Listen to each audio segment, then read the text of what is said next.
believe it or not, still roaming about the general area of mapping, wherein we were noting man being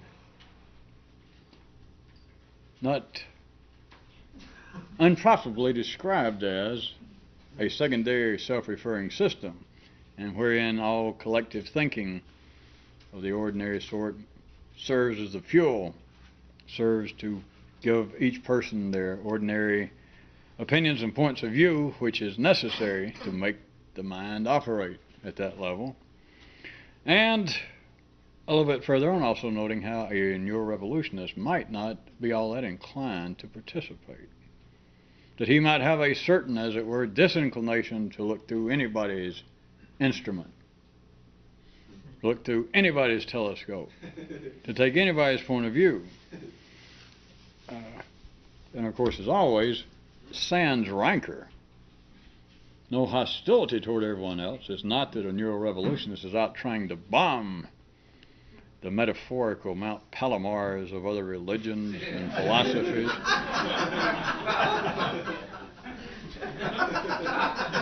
But it is sans any hostility, any criticism of other people's telescopes, microscopes, and other investigatory instruments, but without any hostility. A neurorevolutionist simply doesn't want to look through there. For no other reason, people, when they get all excited, as ordinary people do, and they've been looking through it, even at their eyes, it gets kind of greasy, and who wants to look through something that somebody else already looked through? So about there is where we stopped. And so now, if you're cranked back up, consider a little more of this, that to take on a respectable point of view for a revolutionist mind is to do no more. Let's just be done with it. Is to do no more than to compound the normal city fog and distortions already present. This leaves, if you followed that, you did, that leaves an interesting question, that inasmuch as to take our own maps we have already painted ourselves in a corner, to say that, and to say that all points of view are simply a compounding of a kind of distortion for a revolutionist mind, not for anybody else, then you're left with this great musical question. What time is it? No. What's your choice? Even beyond you get to the point of a choice, please note that the ordinary mind is arranged in such a way that the whole thing of a neurorevolutionist, as that viewer suggested, or at least asked, what if this is a trick? Because who can even get past the point, not of saying, well, where are we going to get information that is not, or thought that is not collectively inspired? Even before you get there, what if you just take these kinds of maps and you begin to see it on your own? That yes, everything I think, which is no great discovery, but everything I think, shall we be charitable? Everything I think I got at least in part from somebody else. What if you suddenly saw that, and if you thought, I am the sort that wants to be original. I am the sort of man who does not follow the herd. How can you get past that point? How can you get past the point of that great philosophical statement that we all stand intellectually on the shoulders of giants, that we all light our lamps from the wise who have gone before? I bet the wise love that. Now that they're dead and they don't have to put up with it. But what would you be left with? You can't, the ordinary mind, if it could even see that, wouldn't get past that point. Did anybody follow any of that? Last time we were left, if you recall, I was pointing out this kind of possibility that there should be, to put it sort of literarily, that there should be two possible sources of thought, the collective and the individual, and that the latter possibility is not ordinarily accessible Which, that's the kind of thing, if an ordinary mind heard that, their general comment, if I may speak for an ordinary mind, and I think I can do so, their general attitude is going to be, I came to hear this. That's like going into a lecture and they say the lecture tonight is going to be why there should not be lectures and why people are fools. That's sort of the way the ordinary mind feels about this kind of comment.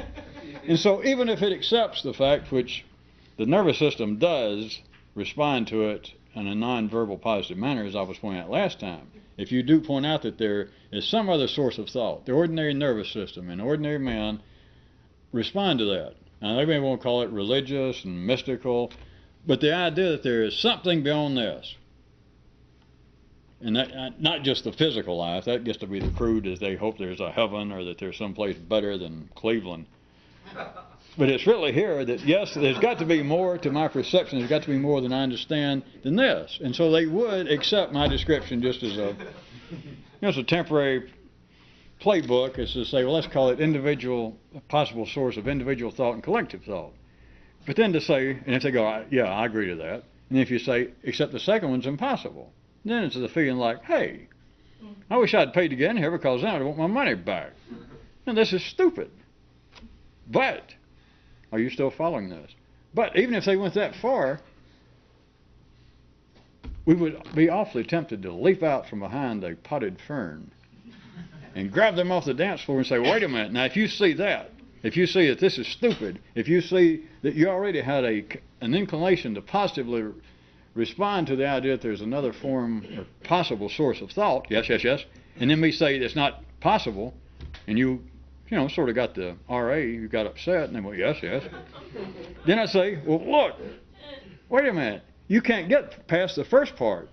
Why even be upset about the second part? Of course, there's a good reason to be upset about the second part. Is it time for instant allegory and parable? Probably. As long as you holler, my house is on fire, you'll never notice that you're freezing to death.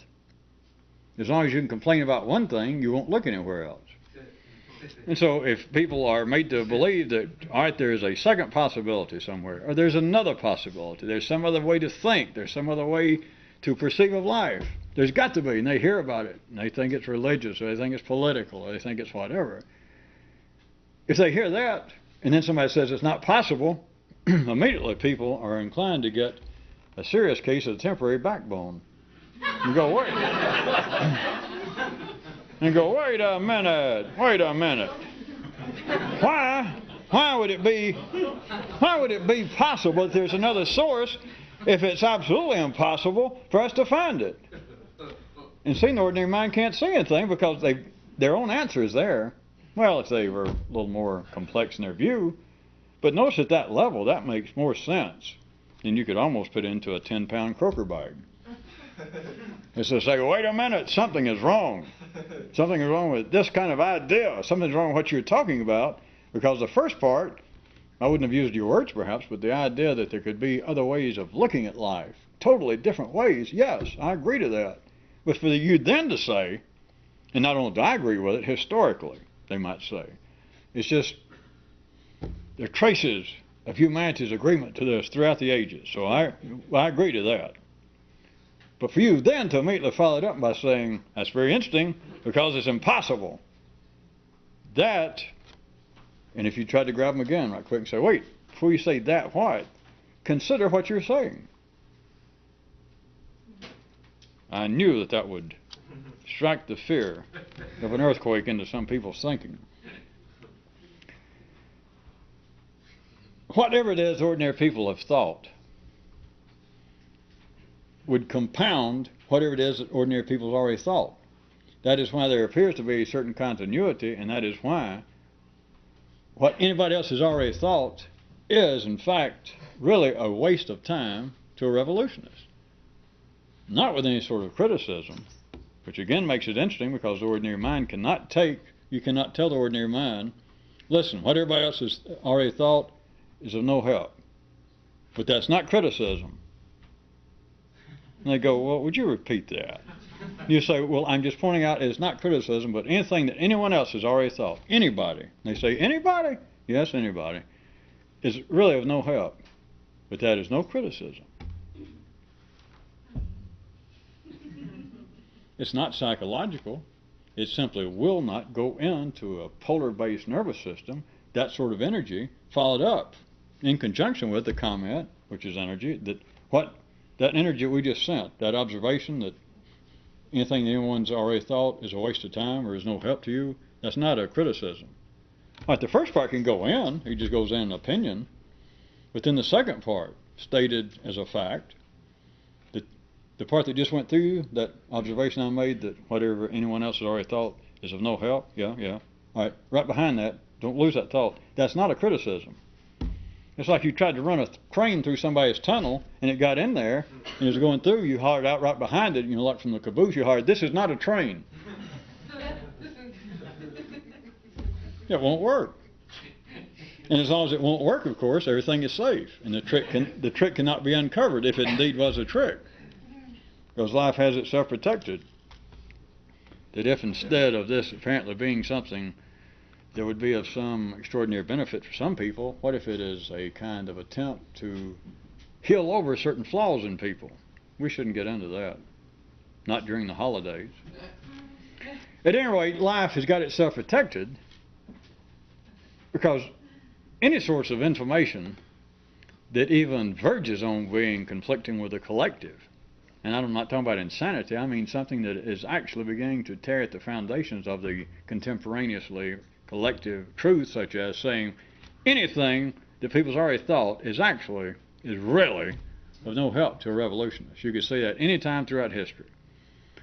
For the ordinary mind to hear that, the sentence is not insane. It does not say that this, I didn't say that it came from a secret priest on Venus, or I didn't say that Moses' brother-in-law came to me in a dream and told me that. You just stated as a fact that anything that anybody else has already thought to a revolutionist is really of no help.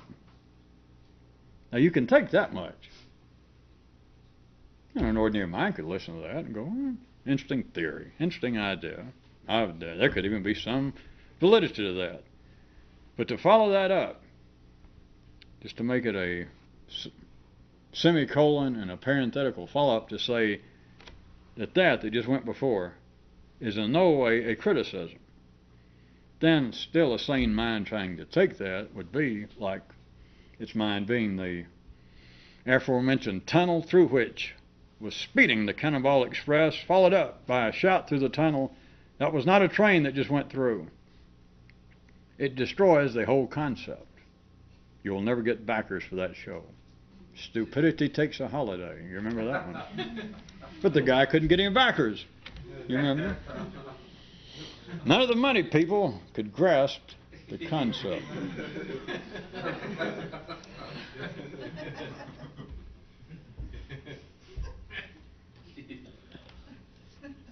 Well, as long as we're having this kind of success. Is there some reason we don't have a clock tonight? Oh. Well, I don't care. If you don't care. How about this? Take that last one. That is that what everybody else already knows. If you want to carry it a little further, if you can see any difference. What everybody else already knows is really a waste of time. And that's with no criticism. You got to remember that. But what everybody else knows is really a waste of time to a revolutionist. Would you like to take that and try to put that together in a sandwich with another Kyroot of tonight, which pointed out that in one sense, a neo-revolutionist eventually comes around to everyone's way of thinking. That was the end of the Kyroot. I could give you a sort of an extended version, now it's just us, and say that in one sense, a neo-revolutionist eventually comes around to everyone's way of thinking and then splits. But it was all right. It still, the original contained the whole point, because in a sense, in one real sense, a neo-revolutionist eventually does come around to everyone's way of thinking. If not, then there are going to be parts of Alaska still foreign to you. And you've got to remember, you remember this, that the world is big enough for everybody. It's a secondary world. And then those of you that you're the ones who said, well, let's use Alaska as a more specific instead of the world. Hence my observation that a neurorevolutionist has got to, he can't just say, the world's big enough for everyone, and if not, we'll go to Alaska. You know, if there are parts of Alaska that you hear about, and you hear, did you know that over, well, it's about 140 kilometers southeast of Kodiak Island, there's a group of people who are doing blah, blah, blah, blah, blah, or who believe blah, blah, blah, blah, blah, and you go, my God, are you serious? You make my ears go back. Really? You have got to, or you will, eventually come around to everyone's way of thinking, dash, and then quickly move on. It is the same thing for those of you who did not care for the impossibility of conceiving of the first part, that is, that what everybody else already knows is really of no help to a neurorevolutionist. But, in one real sense, eventually a neurorevolutionist mind comes around to everyone's way of thinking. It may only be for that long, but that's long enough. It's long enough to realize that there is a nervous system, there's an electrochemical validity to the idea that the world is big enough for everybody, because then you find out, Jesus, my goddamn brain's big enough for everybody. Which doesn't mean much to ordinary people. That's why I threw in the profanity, so ordinary people go, well, that doesn't help. I mean, just saying goddamn doesn't make a lie sound any much better. I know it. Oh, foolish us.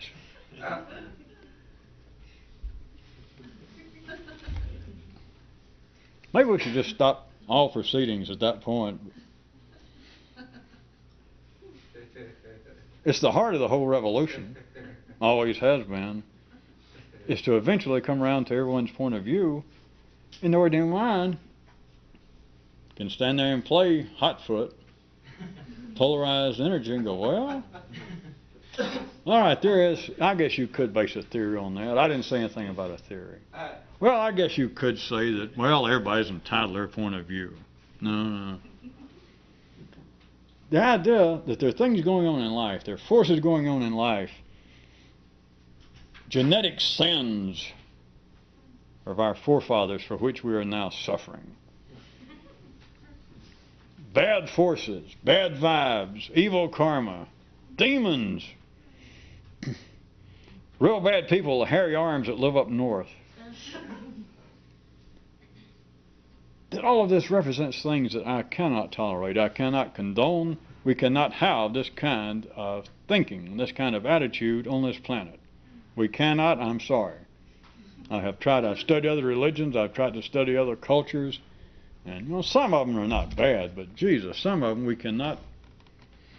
That is the nature of how life normally grows through man.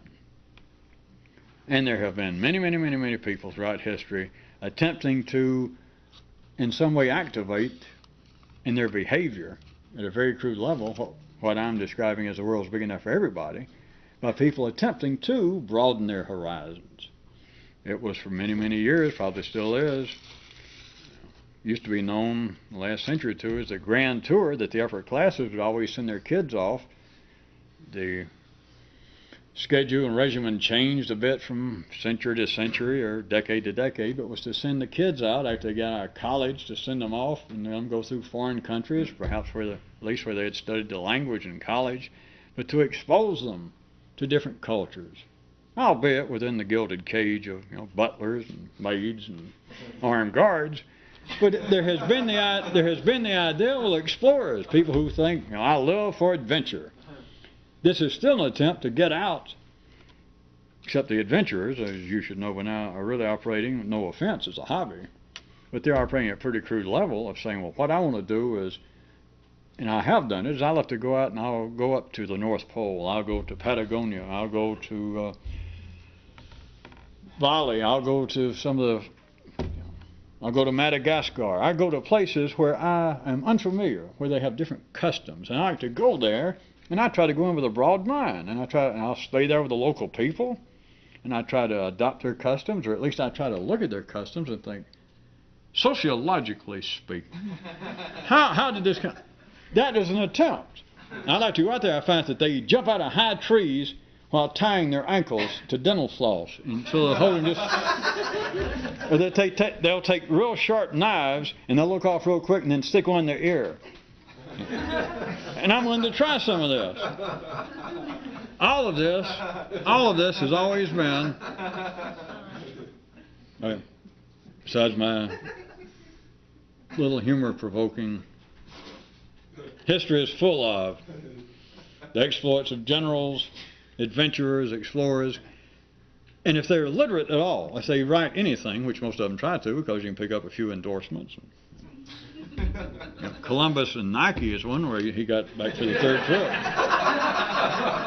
But if they're literate at all, they get into, it's not a farce, and it's not that they're stupid, because it is, what I'm saying is the energetic basis of it, is they do try and in some way say that I did not just go out and simply become the first European to explore the Colorado River, which was interesting since nobody had named it the Colorado River, but we can't go into all that kind of anachronistic flim-flam.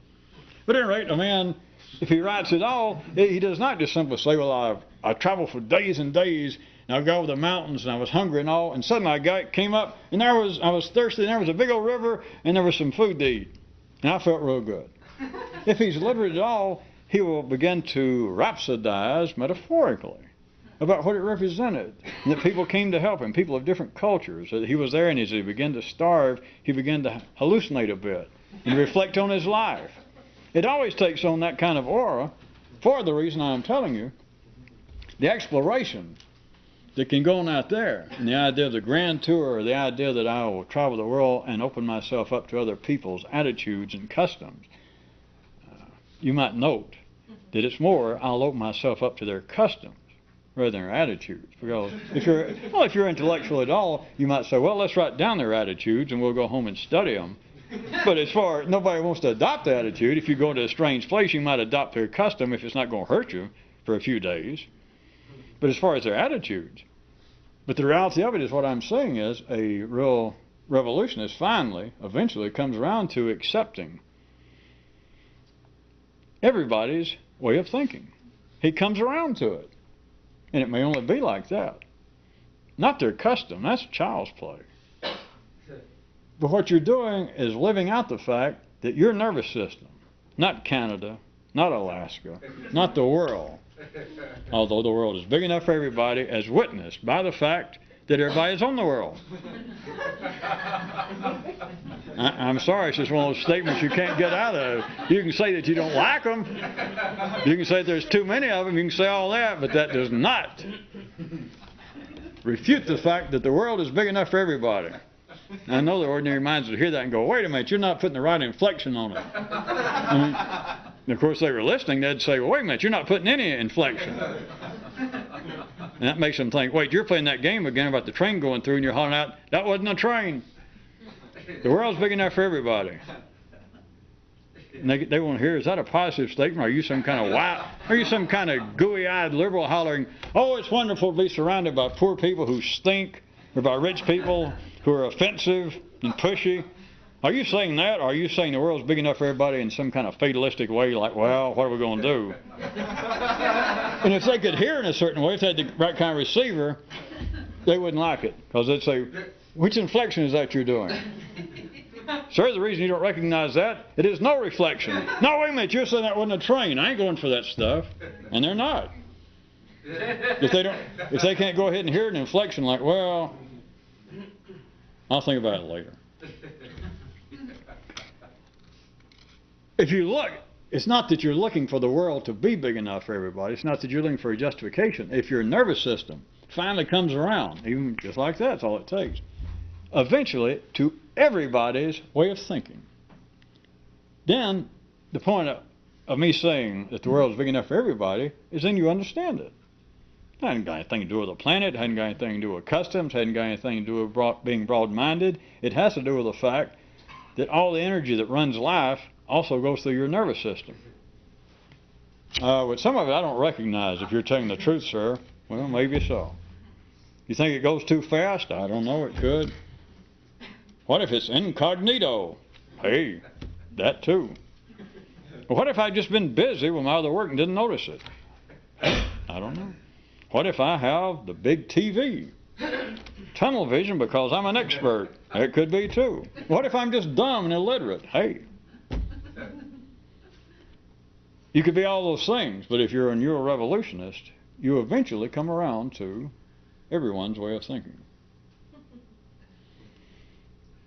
For those of you who are trying to stir up some sort of unsavory holiday treat, I mean something worse than a fruitcake.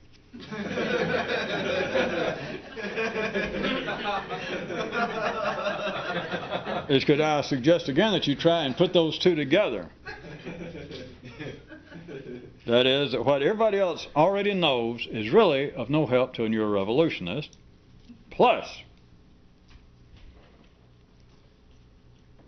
a neurorevolutionist eventually comes around to everyone's way of thinking.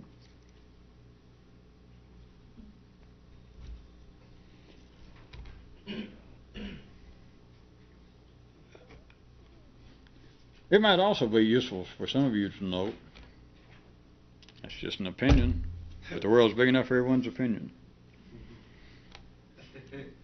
that all worry, which we're speaking about human worry here, which of course is the only worry possible. Well, now that I've started that, it's only humans that can worry or be carriers of it. I didn't mean to get into this, but since some of you probably took Psychology 101, it's only humans that can worry, but they can sort of inflict it on non-humans. That they can do things to laboratory rats and chimpanzees and stuff that they seem to marvel later. I know what's going on, but they'll marvel later like, well, it's amazing that we've got a chimpanzee here now that is developing ulcers or high blood pressure because of what we've done to him. Be sure and keep sending me those clippings where the chimpanzees bite off these important and private parts of some of these psychologists. But at any rate, that was off the track, but in case any of you ever thought, wait a minute, they find that there's certain kinds of near human stresses in other animals. No, they don't go find it. Man's inflicted it. Yes, but they're dog psychiatrists now. That they're dogs who seem to have some sort of darn near emotional problems. Yep. Not wild dogs, though. No, sir. They have to bring them in. That was another, we're really off the track, but that was one of the things, they started out, psychologists, I believe I mentioned before, they started off at one time that they decided that dog-faced baboons were the closest in intelligence. This was back in the 50s, I believe. But they decided that they were the right primate to bring into the lab, psychologists, and to begin to try and do things in a similar way.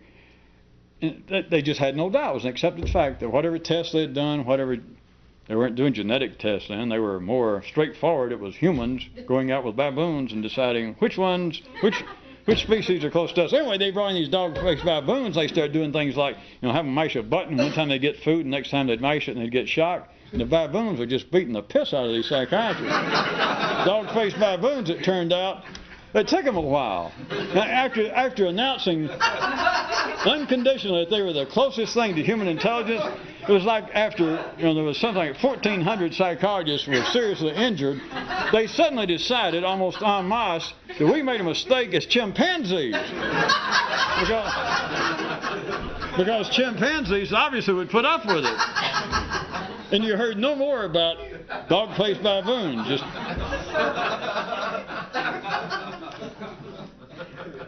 But that was for any of you, anybody with ordinary intelligence out there who would think, well, it's not just humans that suffer emotional stress and etc., because they find it in dogs and cats, and you have to think what? They do not find it in creatures that are not in some way domesticated, which I've already given you a good definition. I've given you the definition of domesticated. that humans can apparently get their finger somewhere into the nervous system of the creature. If they can't, that's when they decide, wait a minute, these creatures are as dumb as those dog-faced baboons that some of our professors tried to fool with. Boy, I'm glad we got smart enough, to quit putting up with that. Back to where we were, that I thought that some of you might find useful. In fact, I can almost guarantee that everyone could find some use for it. Well, I say everybody. Any of you who have genes. That all worry, human worry, but all worry comes from collective thinking. It is not possible to individually worry. Well, it is not possible to individually worry on the basis, now back to there being, obviously, there's got to be two possible sources of thinking, the collective and the individual. You could not worry without it coming from the source of collective thinking. You could not worry if it did come, if you had access to it, from an individual pool, where individual thought might reside or might be available. It would be, some of this, as always, may appear to be obvious for those of you that can use these kind of temporary maps that we've been sketching.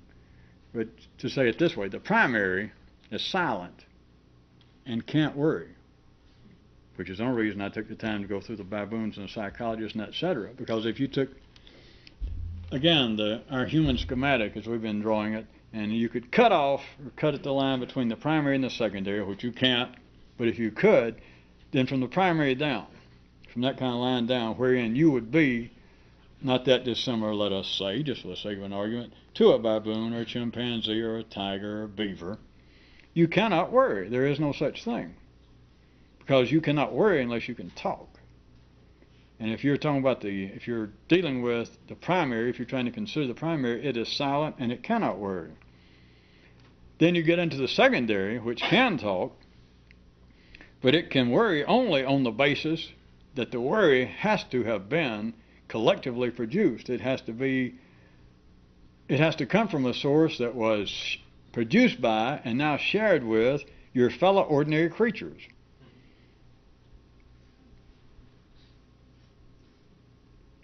It's too bad we don't run a munitions factory here, because so often I look around and it seems I see so many blanks. We could be making a fortune in retooling and reshelling. Never mind.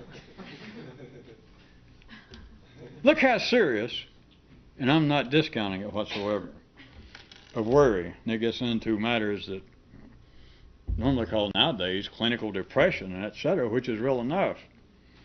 It is a chemical condition, etc. But what seems to be worry, past the point of the reality of it, but just seems to be worry that people want to continue to talk about on a religious basis, a scientific basis, a psychological basis, that in some way my worry I should be able to deal with. In some way my worry, even though it has obviously been affected by my subconscious mind, or it's been affected by the devil, has possessed my soul, whatever description they take, the thing is that in some way I should be able to deal with this. Even though I'm sure that my parents, that my environment, had some sort of direct, or at least indirect influence on me now being the sort that worries. It's still down to the point that I've got to do something about it. Worry is not an individual phenomenon. No matter that individually, if you are worried, if you are feeling despondent, if it seems to be some kind of continuing problem, although it may seem vague at times, if you request it, especially if you decide, well, I need some kind of help, I'll go talk to a priest or a rabbi or a psychiatrist or my mama. And they say, well, what is it you're worried about? Now, an ordinary person will finally say something.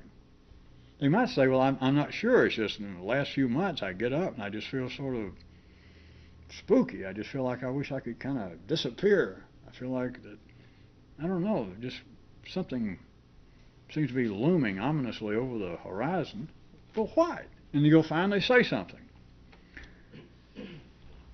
The something is not individual.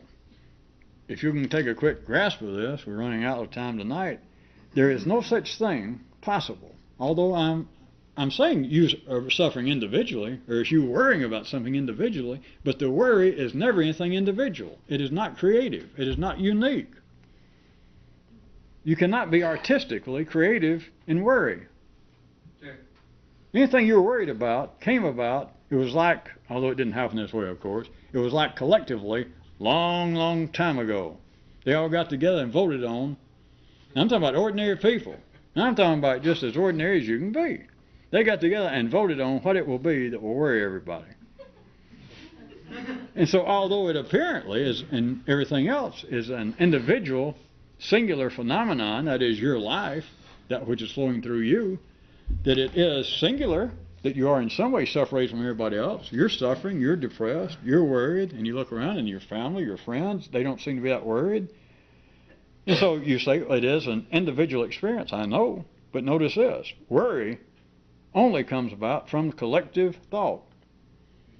There is no way, if we could separate again right quick, you into an individual is apart from the collective. We could separate that old equation of mine of I plus not I equals everything. If we could just separate you and keep you alive and you were suddenly I. Functioning, primarily, secondarily. And I could separate, or you could separate you from out there, all that influence, which you can't, but if you could, you couldn't worry. It only comes about, it is a collective phenomenon, although it is an individual experience.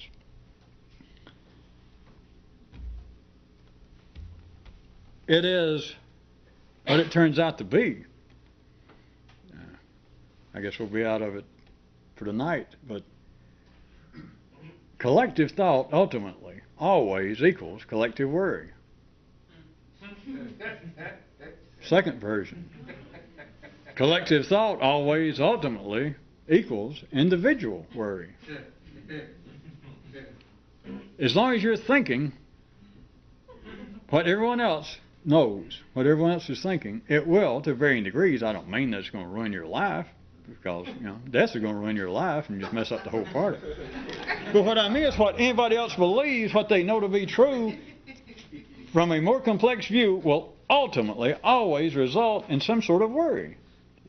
I mean, if you go join a course, if there was a new religion called the world's most positive religion,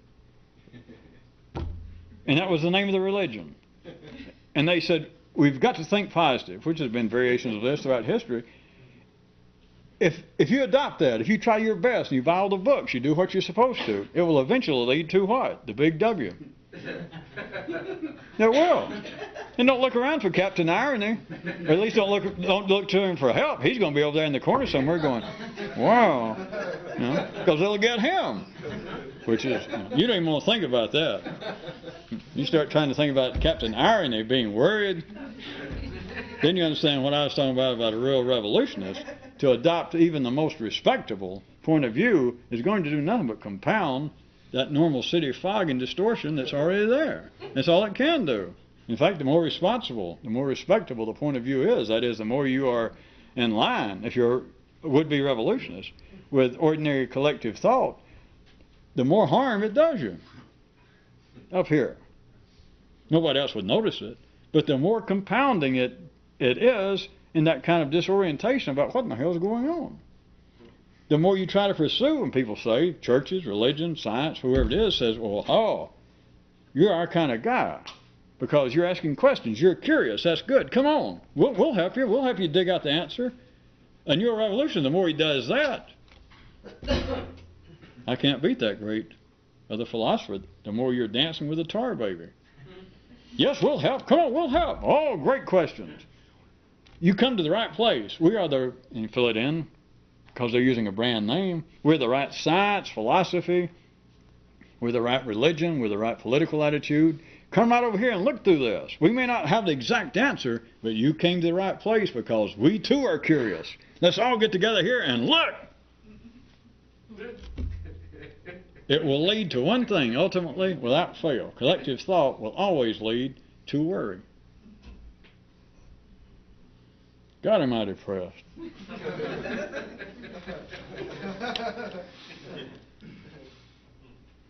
We got any time left on the tape?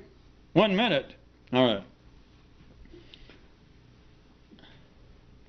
So if you can go beyond the normal boundaries of self-reference, is where we started this, you would be freed from ordinary worry. Or ergo a go-go. A closing, safety, beauty, and health tip. There was another recent Kyroot that said, if you recall, that which is supposed to help ordinary people, but which actually does nothing, if attempted by a real revolutionist, can do worse.